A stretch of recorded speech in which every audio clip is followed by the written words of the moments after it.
Como as ferrovias foram destruídas no Brasil. O artigo aqui da BBC News Brasil, escrito por Camila Veras Mota, já abre com uma imagem, uma foto, eu acredito, da São Paulo Railway Alta Serra 3, com uma triste descrição que diz: desde o auge, no início do século XX, a malha ferroviária perdeu 8.000 quilômetros. O artigo do dia 29 de setembro de 2025 continua: o dia 27 de setembro de 1825 marca o que é, até hoje, considerado o nascimento da era ferroviária moderna. Há 200 anos foi inaugurado na Inglaterra a Ferrovia Stockton and Darlington Railway, SIDR, que ligava o condado de Durham e a cidade portuária de Stockton. Ela não foi a primeira linha férrea a existir, mas foi a pioneira no uso de muitos recursos que se tornariam padrão no mundo todo. Entre eles, a utilização de locomotivas a vapor para o transporte de cargas e passageiros. No Brasil, a primeira ferrovia só seria inaugurada em 1854, a Estrada de Ferro Mauá, no Rio de Janeiro. Não muito tempo depois, vale a pena notar. 30 anos depois, não é tanto tempo de atraso assim, tá bom? Se o boom ferroviário inglês, que é tido como o país dos trens, né, depois do Japão, começou apenas 30 anos antes, a gente não estava tão atrasado assim no começo dessa era. Desde então, a malha ferroviária no país passou por diversos contratempos. Atualmente, conforme os dados do Anuário Estatístico de Transporte, tem 32,3 mil quilômetros. A BBC News Brasil perguntou a especialistas em História e Engenharia Ferroviária por que dessas dificuldades, sintetizando a seguir em 4 momentos. Aí a gente tem outra foto do trecho de São Paulo Railway Company na Serra do Mar. Desde o início, ferrovias operaram sob regime de concessão. Eu quero apontar também que essas imagens que a gente está vendo tem serra, morro e tudo. Uma desculpa que eu já ouvi várias vezes quando eu falo, o Brasil tem que ter mais trem, coisa assim, é que não, mas as pessoas falam, não, o Brasil tem muito morro, tem muita serra, tem muita montanha, não dá de fazer trem. Porra, mano, mesmo se a gente ignorar exemplos como o Japão, né, ou a China, que também tem muitas montanhas e morros e tudo isso, em 1850 a gente estava fazendo trens em morros, sabe? Enfim, primeiro ponto, a crise do café. O café é elemento central nos primeiros capítulos da história das ferrovias no Brasil, tanto na ascensão quanto na decadência, como explica Eduardo Romero de Oliveira, professor da Universidade Estadual Paulista, Unesp. É a razão para a construção das primeiras estradas de ferro no século XIX. A primeira delas, a Estrada de Ferro Mauá, que começou a operar em 1854, levava em suas locomotivas a vapor a commodity do Vale do Paraíba ao porto de Magé, na Baixada Fluminense, que de lá seguia de barco até a cidade do Rio.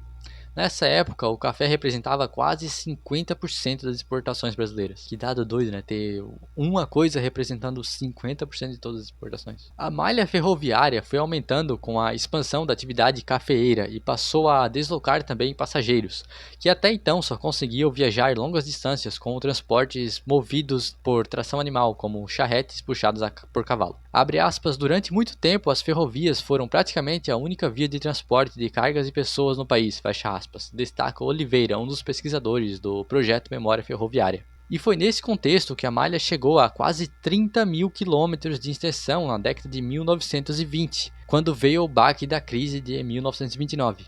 Pô, cara, é muito triste pensar que recentemente faz 100 anos que a gente chegou no auge da nossa era ferroviária, sabe? Não é como se nossos trens tivessem sido mortos há 5.000 anos atrás. É algo recente assim que esse sonho morreu. Continuando o artigo, o crash da bolsa nos Estados Unidos, na época o maior comprador de café brasileiro, e a Grande Depressão que se seguiu tiveram impacto direto sobre o Brasil. Em um curto espaço de tempo, as exportações da mercadoria despencaram, assim como os preços. As ferrovias, que eram administradas pelo setor privado sob regime de concessão, passaram a transportar cada vez menos carga e viram sua rentabilidade despencar. Tem início nesse momento um período lento de decadência que culminaria na estatização das estradas de ferro mais de 2 décadas depois. Uma terceira imagem então do antigo Largo do Rosário em São Paulo antes dos trens, transporte era feito por tração animal. A arquitetura era muito bonitinha na época, né? Até os postes, mano, olha só. uma vibe bem steampunk, né? Segundo ponto, JK e o nascimento da indústria automobilística. Ai, aqui já começa a me dar raiva, cara. Antes, contudo, outros dois fatores importantes entram em cena: o crescimento das cidades e a popularização do automóvel. O país vive uma grande transformação depois de 1940, até então baseada quase exclusivamente na agricultura. A economia brasileira se volta cada vez mais para a indústria. A Companhia Cirúrgica Nacional, CSN, e a Vale do Rio Doce, então empresas estatais, são fundadas nessa época, em 1940 e 42, respectivamente, no último período do governo de Getúlio Vargas, a ditadura do Estado Novo. Essa mudança na matriz de crescimento, por sua vez, catalisa um processo de migração das populações de áreas rurais para as cidades. As capitais ganham uma nova escala, vão inchando um processo que tem como efeito colateral a diminuição da demanda por trens de passageiros e alguns trechos menores entre cidades próximas. Abre aspas, as fábricas estão nas cidades, fecha aspas, pontua Oliveira. A política de industrialização continua com o presidente Juscelino Kubitschek, que assume em 1956 e elege a indústria automobilística como catalisador do seu plano de desenvolvimento. O plano de metas de JK, que ganhou o slogan 50 anos em 5, é frequentemente apontado como o início chamado do rodoviarismo no Brasil, um movimento cheio de nuances e explicado por uma combinação de fatores, diz professor de Engenharia de Transportes da COP/UFRJ, Ostílio Xavier Raton Neto. Um deles é a própria natureza da indústria automotiva, que tem uma cadeia de produção longa com um efeito multiplicador na economia e emprega uma mão de obra qualificada que até então não existia no país. É nessa época que se cria a classe do operário especializado, com maior poder aquisitivo, afirma. Em paralelo, a construção das rodovias era menos custosa que as estradas de ferro e o petróleo usado para produzir combustível ainda era muito barato. No pano de fundo, a Guerra Fria estreitava as relações entre Brasil e Estados Unidos. Na tentativa de barrar a expansão da influência da União Soviética no continente, os americanos firmaram acordos de cooperação técnica e de financiamento para investimentos com diversos países da América Latina. Assim, ainda em 1956 foi criado o Grupo Executivo da Indústria Automobilística, GEA, sob comando do capitão de mar e guerra Lúcio Meira. O Brasil, que até então só montava veículos, passaria a fabricar carros, caminhões e jipes, tendo como principal polo a região ABC paulista. São desse período dois modelos que fizeram história no país, o Fusca e a Kombi, ambos da linha de montagem da Volkswagen em São Bernardo de Campo. Com a produção de veículos nacionais, multiplicaram-se os quilômetros de rodovias. Só nos 5 anos de gestão de JK, a malha rodoviária federal pavimentada foi multiplicada por 3, de 2,9 mil quilômetros para 9,5 mil quilômetros. As ferrovias, por sua vez, entravam nos anos 1950 sucateadas. Como o próprio artigo diz, é um tema delicado, cheio de nuance e tal, e eu provavelmente não sou inteligente o suficiente para discutir isso.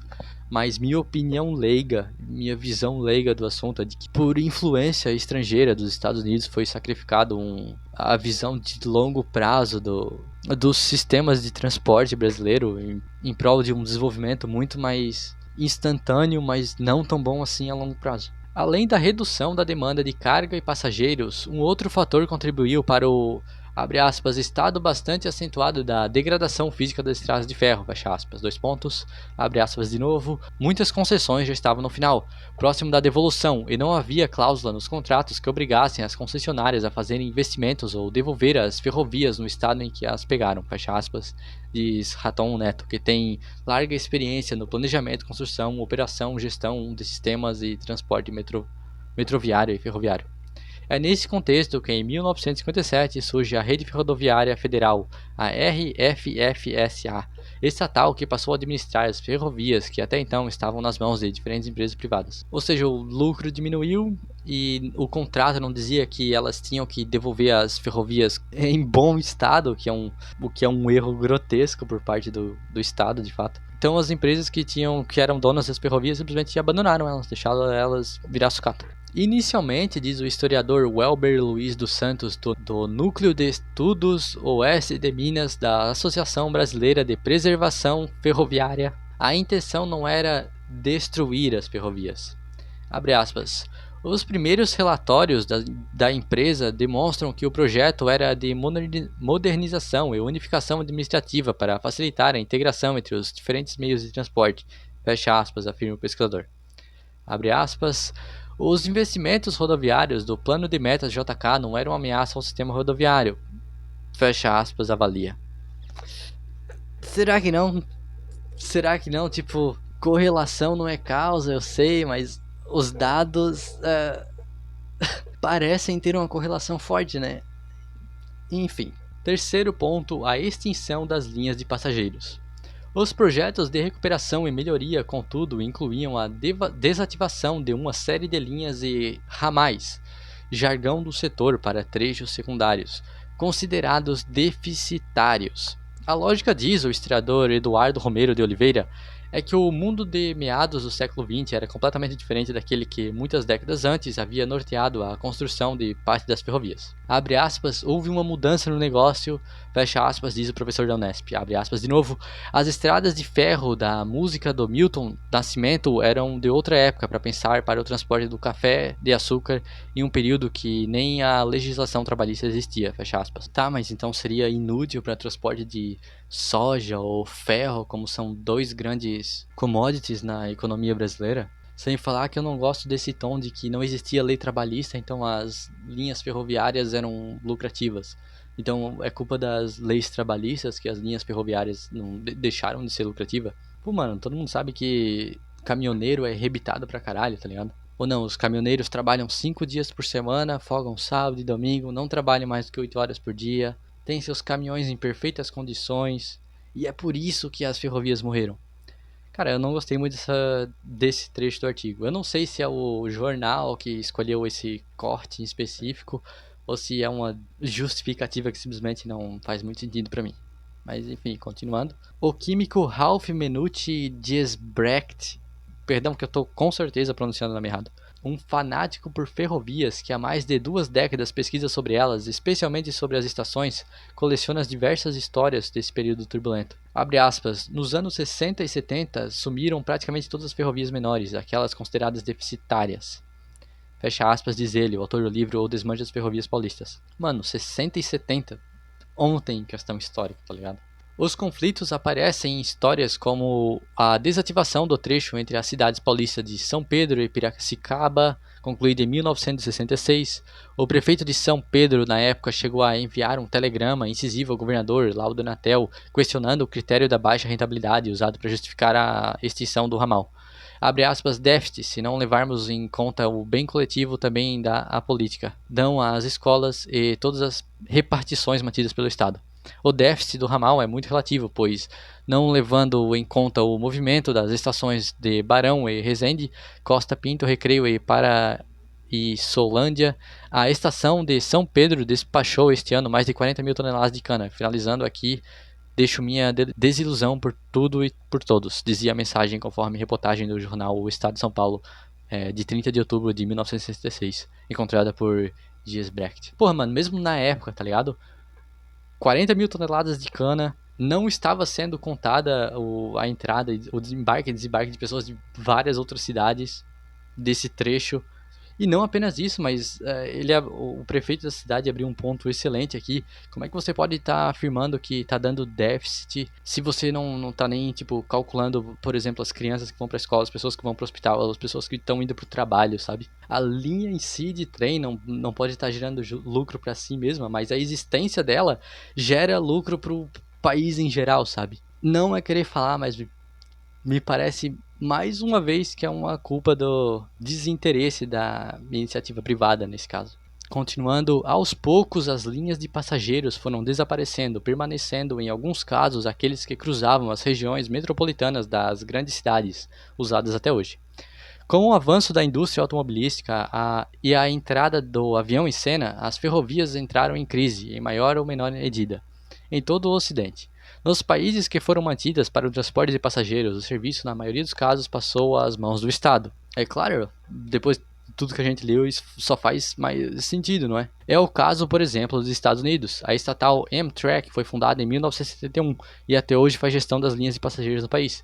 Também são estatais as da Alemanha Deutsche Bahn, e a espanhola Renfe e a francesa Société Nationale des Chemises de Fer Français. Eu não sei, eu devo ter falado isso tudo errado, mas nenhum francês vai ver esse vídeo mesmo. Aqui outra foto de uma estação redonda bem interessante. Trecho da estrada de ferro Dom Pedro II, rebatizada posteriormente de Central do Brasil. Legal, redondo o prédio. Quarto ponto, a estagnação e o corredor de commodities. Do lado do transporte rodoviário de carga, parte dos investimentos vislumbrados no período JK não saíram do papel, diz o historiador Welber Santos. Em sua visão, a ditadura militar mudou o foco da política de transportes, que passou a ser mais voltada para as rodovias, com a aposta em grandes obras de engenharia, como a Ponte Rio-Niterói, e alguns investimentos questionáveis, como a Transamazônica, que nunca foi concluída. A ferrovia de aço, ele diz, um dos projetos ferroviários que chegou a sair do papel nesse período, começou a ser construída em 1973, com a promessa de ser entregue em 1000 dias, mas só foi inaugurada em 1992 e com um porte muito mais modesto do que o projeto inicial. Para Raton Neto, da COP UFRJ, um dos principais obstáculos à realização dos investimentos necessários à malha ferroviária do país naquela época foi a crise do petróleo de 1973 e o período turbulento que se seguiu. Mano, o petróleo tá barato, então vale mais a pena fazer carro. O petróleo tá caro, então não vale a pena fazer trem. Esse artigo só tá reforçando a ideia que eu tive ao começar a ler ele, mas me parece só que é um sistema que não oferece lucro à empresa que está gerindo a linha ferroviária, mas sim ao país em si, então o país que deveria construir estatal mesmo de trens. Abre aspas, depois daquele choque na economia mundial, o Brasil, que até então tinha acesso fácil a crédito, passou a ser visto como um país de alto risco. A partir daí, teve um início a uma crise que impediu que os planos nacionais de desenvolvimento pudessem ter sequência. Deixamos de planejar para apagar incêndio praticamente até os anos 90, fecha aspas, diz ele. Nos anos 1990, em um contexto de baixo crescimento econômico, inflação elevada e alto nível de endividamento público, a RFFSA foi liquidada e as ferrovias foram novamente concedidas à iniciativa privada por meio do Plano Nacional de Desestatização, PND. A partir daí, elas passaram a funcionar majoritariamente como corredores de transporte de commodities para exportação, diz professor da COP UFRJ. Como os contratos de concessão não prevêem a realização de investimentos e melhorias, boa parte da malha seguem como foi construída no período do Império, como a chamada bitola métrica ultrapassada, bem mais estreita do que a bitola internacional, hoje usada como padrão. Mano, inacreditável. Lá atrás a gente já se fudeu, porque o governo fez um contrato fudido com as empresas privadas e de novo fizeram outro contrato fudido com as empresas privadas. Lá atrás eles não precisavam melhorar, não precisavam nem entregar elas num bom estado, agora elas não precisam melhorar, não precisam renovar nem porra nenhuma. Pode deixar, eles vão deixar, é o que eles estão fazendo, né? Deixando apodrecer tudo de novo. É o mesmo erro cometido pelo mesmo governo uma segunda vez. O modelo atual de exploração das ferrovias, na avaliação do especialista, subaproveita o potencial do país e deixa o Brasil refém das rodovias, consequentemente mais suscetíveis a greves de caminhoneiros como a de 2018, que gerou o caos de desabastecimento. Não apenas isso, né, meu Deus, quantas pessoas morrem em rodovias todos os dias, sabe? E quantas pessoas morrem em ferrovias? É um número de ordens de magnitudes de diferença. As estradas de ferro poderiam ser mais utilizadas para transporte de bens industriais, ele exemplifica, de bobinas de ferro e cimento e automóveis, inclusive em trechos curtos nos moldes de short lines dos Estados Unidos. Abre aspas, também poderia ser usados para transportar containers, uma tendência nova e muito rentável, fecha aspas, acrescenta. E uma nota que essa reportagem foi publicada originalmente pela BBC News Brasil em 12 de novembro de 2021. Minha conclusão, eu já comecei a ler esse artigo, antes de ler esse artigo, eu já gostava muito de trem. Eu já sabia que trem é algo super legal. E eu já queria que o país tivesse mais trens e metrôs e linhas ferroviárias. Mas esse artigo só reforçou essa ideia e me deixou muito triste pelas políticas estatais e privadas tomadas nesse país em relação a esse método de transporte. Enfim, deixa nos comentários o que você pensa sobre o assunto e deixa um like, se inscreve no canal, isso aí. Valeu.